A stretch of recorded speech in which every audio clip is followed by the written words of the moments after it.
ఆ రాత్రి ఇక అలాగే నేను ప్రార్థన చేసుకుంటూ ఉన్నాను.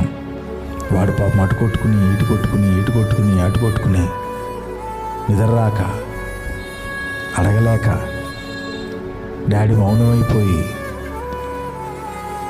ఏడ్చుకుంటూ ముసుకేసుకుని కన్నీళ్ళ పర్యంతరం అయిపోయి, అమ్మా ఎందుకు నేను ఇది వివరిస్తున్నానంటే, మాట్లాడకపోతే నా బిడ్డ బ్రతకలేడు, వాళ్ళ నాన్న మాట్లాడకపోతే బ్రతకలేడు. ఆహారం వాళ్ళ అమ్మ పెడుతుంది, తినరా, ఏది మళ్ళీ పెట్టుకోవేంటి, పెట్టుకున్న దాంట్లో సగం తీసేసేవేంటి, డాడీ నాతో మాట్లాడట్లేదమ్మా. నా గదిలో ఉన్న అన్ని వింటున్నా, ప్రభా ఇలా నేను నీకు అవ్వాలి ప్రభా. ఒక్కరోజు మాట్లాడితే బతకలేకపోయాడు వాడు, మాట్లాడకపోతే.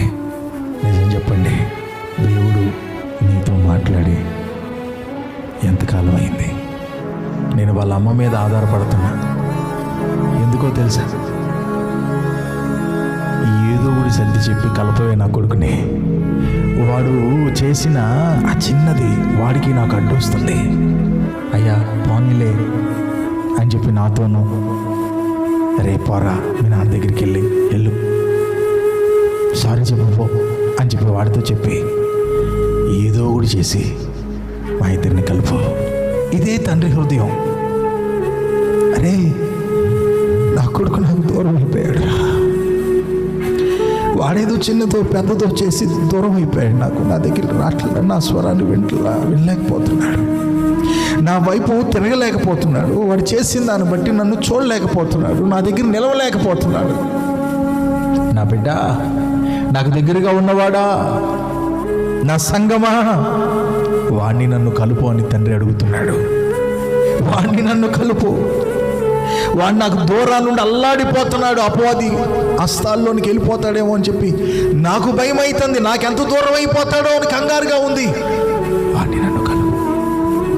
ఆయన మాట వలన జీవించటం అంటే ఏంటో తెలుసా? నీకు అన్నం ఉంటుంది, భోజనం ఉంటుంది, పంచపక్ష పరమాణాలు ఉంటాయి, మంచి బంగ్లాలు ఉంటాయి, కారులు ఉండొచ్చు, కోట్లు ఉండొచ్చు, ఉన్నత స్థితిలో ఉండొచ్చు. కానీ దేవుని స్వరం వినకుండా, దేవునితో మాట్లాడుకుని, దేవునితో దగ్గరగా లేక నువ్వు బ్రతకలేవు. ఆయన కౌగిలిలో బ్రతికే బిడ్డలు కొంతమంది ఉన్నారు. వారికి మాత్రం ఆయన మాట అందకపోతే బ్రతకలేరు. చిన్నగా ఒక ప్రశ్న వేయనివ్వండి, మీ నాన్న నీతో మాట్లాడే ఎంతకాలం అయింది?